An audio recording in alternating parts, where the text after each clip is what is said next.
morning, everybody. Good morning. It is Saturday. A beautiful one. Beautiful Saturday. We're outside today. Beautiful day here in Western Kentucky. Storms rolling around us. Whether they get here or not, I don't know, but still pretty nice today. Continue to pray for all the people with the flood and Yeah. the tornadoes, and there's just been a lot of devastation across the United States lately. Even going back to Hurricane Helene is still. Yeah. Still a lot of things going on right now. Right there. Today we're getting started on a three-part parallel.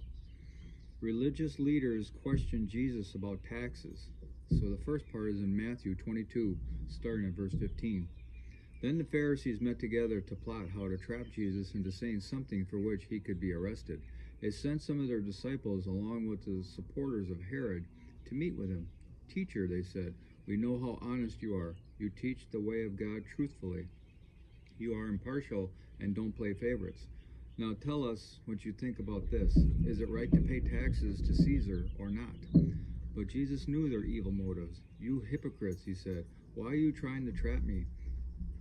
Here, show me the coin used for the tax." Then they handed him a Roman coin. He asked, "Whose picture and title are stamped on it?" "Caesar's," they replied. "Well then," he said, "give to Caesar what belongs to Caesar, and give to God what belongs to God." His reply amazed them, and they went away. And now the commentary. Anyone who avoided paying taxes faced harsh penalties. The Jews hated to pay taxes to Rome because the money supported their oppressors and symbolized their subjection. Much of the tax money also went to maintain the pagan temples and luxurious lifestyles of Rome's upper class. The Pharisees and supporters of Herod hoped to trap Jesus with his tax question. A yes would mean he supported Rome, which would turn the people against him. A no would bring accusations of treason and rebellion against Rome and could lead to civil penalties. Jesus avoided this trap by showing that we have dual citizenship. 1 Peter chapter 2 verse 17.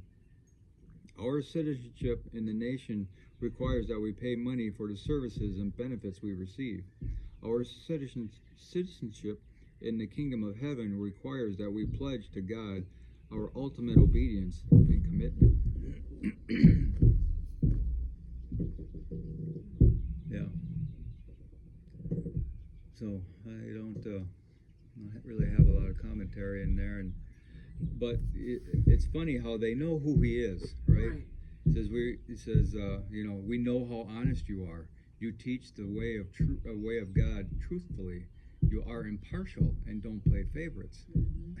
So, they know how close to God he is. And they were trying to trap him because they knew they weren't. Yeah, exactly. He's a threat to them. They were trying to grease him up to try to let his guard down. Right. But I'm sure we as just standard humans, we go, "Oh yeah, that's great," Yeah.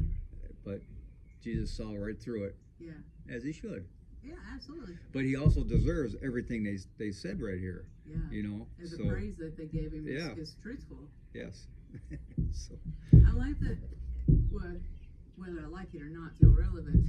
It's biblical that we're God-given gifts. Everybody's gifts are different from everyone else's, and that's how we can work together as a unit for God's glory. Yeah. And when he said, "Give to Caesar what is Caesar's, and give to God what is God's," even financially is blessing from God as well. But we have other things that we can give too, with our time, our support for each other, our prayer, or whatever the gift is that we are given, whether it be teaching or singing or. And Paul gets into that later. Yeah, Paul gets into it later. But I think that's kind of what he's referring to here is God gave us that. Mm-hmm. It's from God. It belongs to God. We should use that for His glory. Mm-hmm.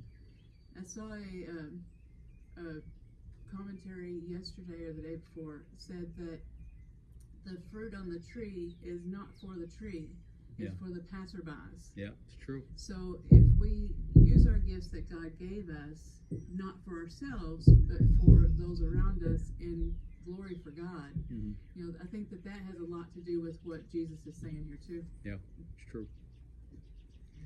Okay. Well, I hope everybody has a glorious day. This is the middle day between Good Friday and Easter Sunday. So tomorrow's Easter, and historically our Lord has risen, conquered the grave, Right. and freed us all from that trap.